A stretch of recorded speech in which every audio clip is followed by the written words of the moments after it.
With the growing trend of internet hookups, sexting, and the prevalence of apps which combine smart devices with GPS tracking and offer the closest potential suitor for a quick, cheap, and purely hedonistic encounter, we have armed our generation with all the tools and platforms to normalise a culture of instant gratification.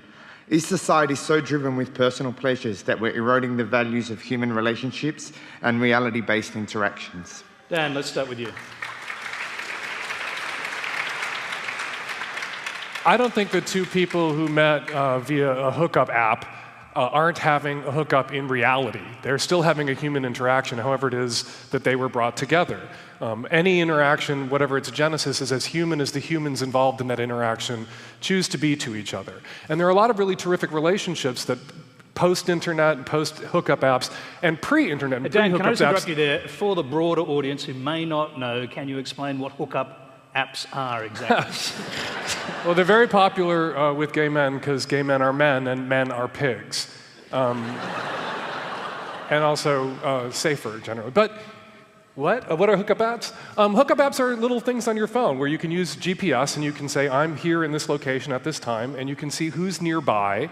And if somebody is of a like mind and would like to hook up with you, you can hook up. There's a lot, people have a sort of a moral panic about these apps. I think that's out of all proportion to what they actually do and the impact they actually have in a lot of people's lives. Usually the people who are fulminating about them or most concerned about them are people who haven't used them and don't know what actually goes on during those interactions. There are a lot of terrific, long-term, stable, loving relationships that got their start with a sleazy meeting.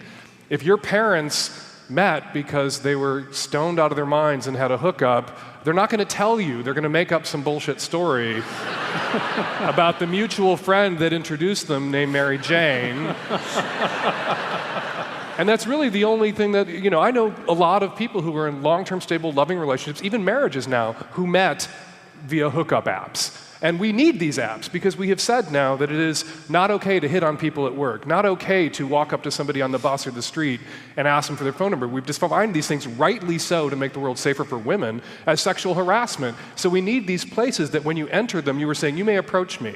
When I'm in this space, whether it's virtual or a real space, like a kind of a pickup bar, in these arenas, it is okay to hit on me. In every other arena, for the most part, we have rightly decided that it is not okay just to walk up to somebody at work and hit on them. Peter Hitchens, I'll just bring you in here. You listen to that. I mean,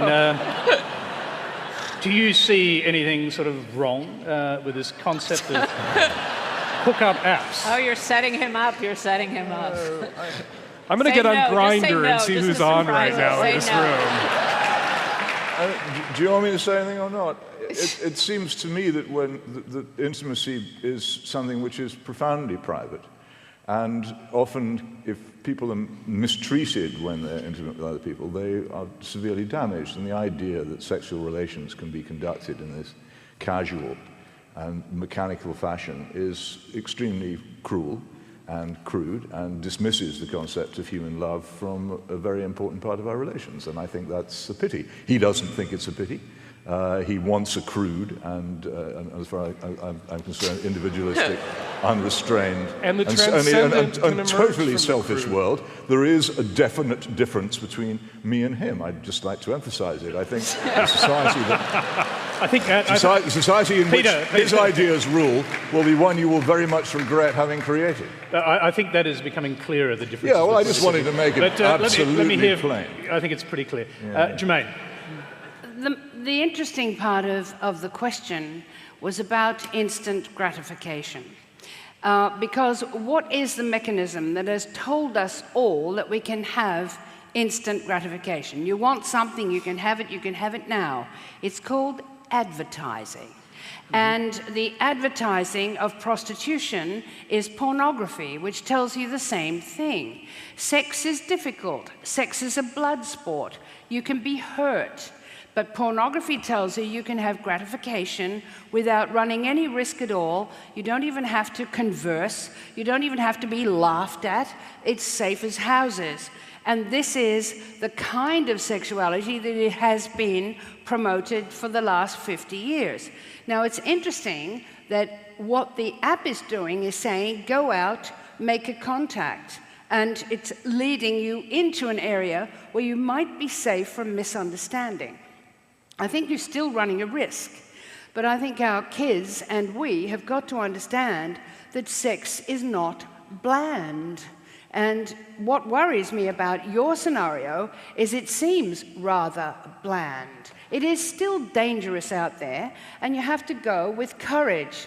You have to go with love.